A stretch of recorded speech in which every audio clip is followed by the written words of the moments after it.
dig. Okay, this is called I Don't Write Love Poems. We didn't bloom together the way we should have. We never eyed each other across neat soil, both self-conscious and self-righteous as we sipped the sun and, in quiet bursts, raced to touch the sky.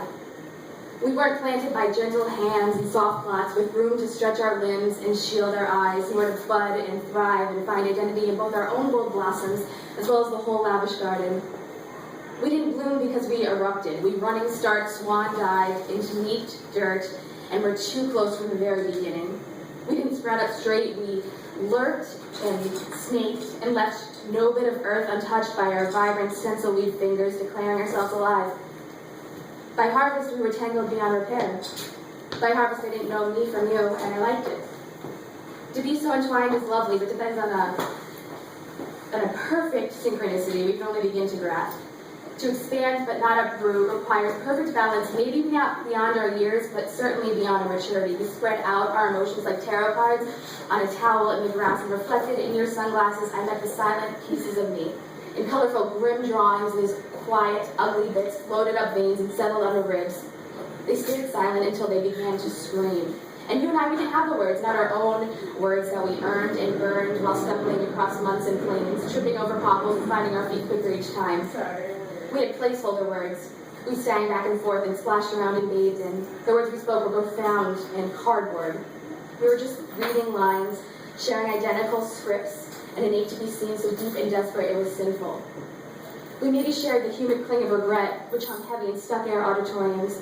A beaded sweat echoed, rolling down spines and turning blood to sticky wax as we whispered in the corner of the first storm. I want you to know that you really hurt my feelings. I want you to know that you're the first guy that I've ever given my feelings to hurt. I want you to know that I was terrible towards the end, and I know that. But you gave up on me. You gave up on me the moment that I was giving up on myself. Even as my tongue stung metallic and veins pulsed so hot and loud through eardrums that I felt I would explode, it was clean. It was all remarkably clean and sterile. There were no explosions, no shattered plates, bloody knuckles, or blown-out voices that scratched in rosy time with the sun. Just a quick slash of rope, an anchor cut loose and left to sink. Our secrets were set free to rust over and collect algae. We were suddenly off the hook for any vulnerability we might have spilled on each other in our fits of laughter and hours of sleep. A deep sigh of relief, a deeper sigh of desolation. The moment existed in sad yellow lighting that must have been added in retrospect.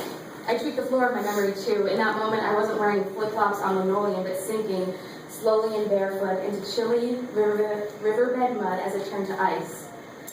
I opened the door, and there you stood. You knew I'd been crying, and I didn't try to hide it. It was too exhausting running on fumes.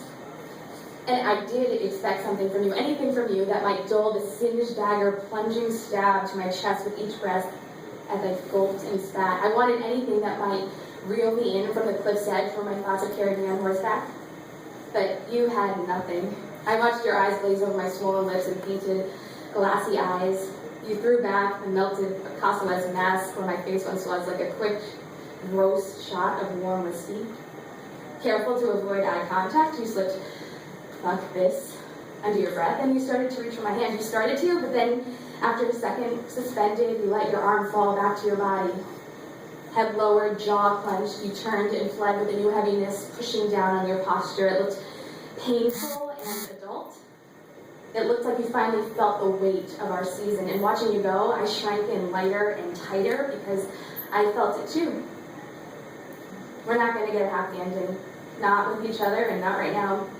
Maybe not ever. And that will have to do. Though I will miss your hand in mine, and I hope one day you'll remember being tangled with me, and it'll make you laugh before you cringe because I never liked to be alone. If I wanted to be alone, I would just go home.